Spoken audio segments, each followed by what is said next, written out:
Rumah Kreatif Dongaji berdiri di tahun 2015. Dia embrionya bernama Purwakartini. Waktu kami mahasiswa lalu berubah menjadi Rumah Kreatif Dongaji. Rumah Kreatif Dongaji adalah badan otonom di bawah Yayasan Nurul Kota.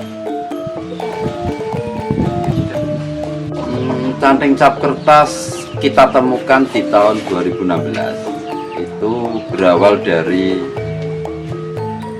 ketidakpunyaan atau kere, ya, jadi sehingga memaksa kita untuk mendapatkan ide-ide kreatif. Tujuannya adalah untuk mempermudah menyebarkan virus-virus badai, lalu menekan biaya produksi. Buktinya bahwa bahannya itu ada di sekitar kita. Misalnya contohnya bungkus rokok, canting cap kertas berbahan limbah kertas kemasan. Ribu motif yang kita ciptakan, ada yang menciptakan, ada yang menyontoh motif-motif masa lalu. Corona, ini salah satu bukti bahwa kita menciptakan motif.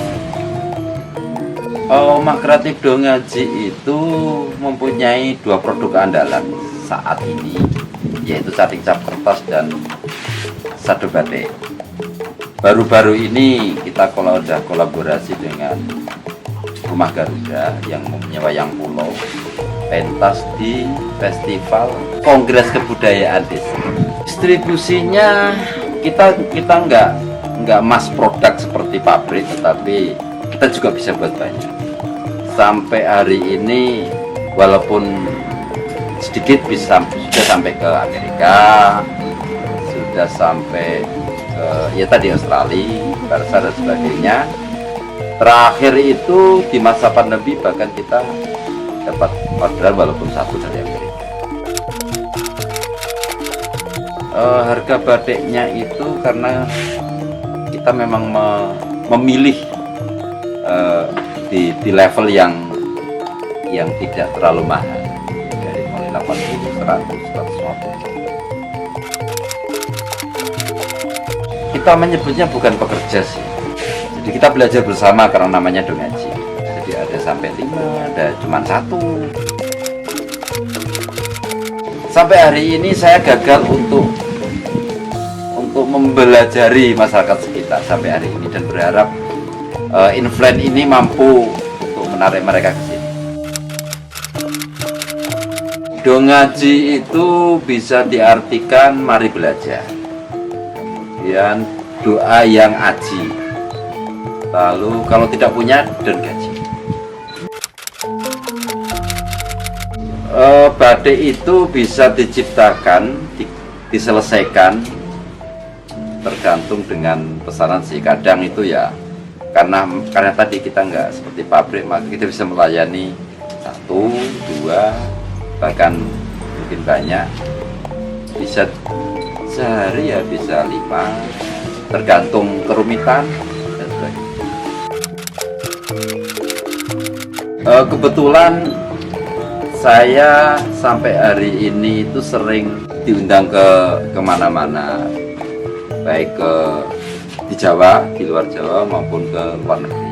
Nah itu pola saya untuk menebarkan virus-virus batik. Di Dongaji pun di sanggarnya, maksudnya kita juga berusaha untuk menebarkan virus itu, baik secara formal maupun non formal. Survive itu adalah bertahan hidup gitu ya. Nah, Rumah Kreatif Dongaji ini memang sejak lama ya melakukan hal-hal mempertahankan hidup dengan beberapa produk yang ditawarkan. Misalnya ada produk canting cap kertas, ada produk, ada jasa. Jadi ada produk berupa canting cap kertasnya, ada produk berupa kainnya, ada produk berupa workshop pelatihan yang bisa si pasien itu datang ke sini dan kita diundang.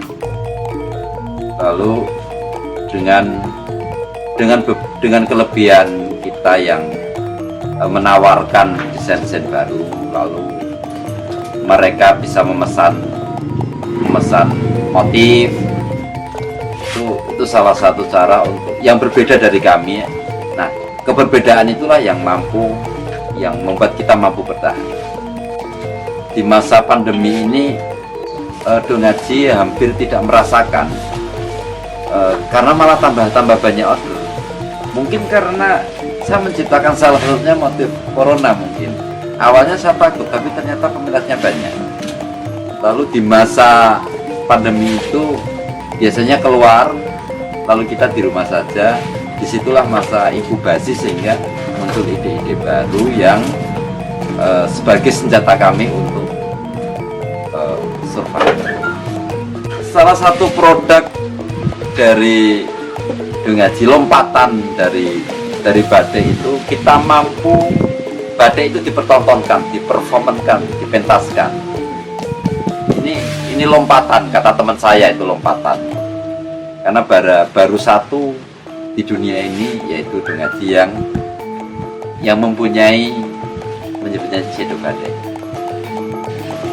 Shadow batik itu muncul di tahun 2012 akhir, karena pentas pertama shadow batik itu tahun baru 2013 di Ritz Hotel Jogja. Shadow batik itu menggabungkan beberapa disiplin ilmu, dari mulai rupa, pertunjukan, musik, itu banyak yang bisa kolaborasi di situ. Sebenarnya ide shadow batik ini berawal dari mengingat kembali dari wayang itu, yang sebenarnya wayang itu harusnya ditonton dari depan dalang. Jadi begitu kita melihat bayangannya. Sesuai perkembangannya, maka muncullah ide-ide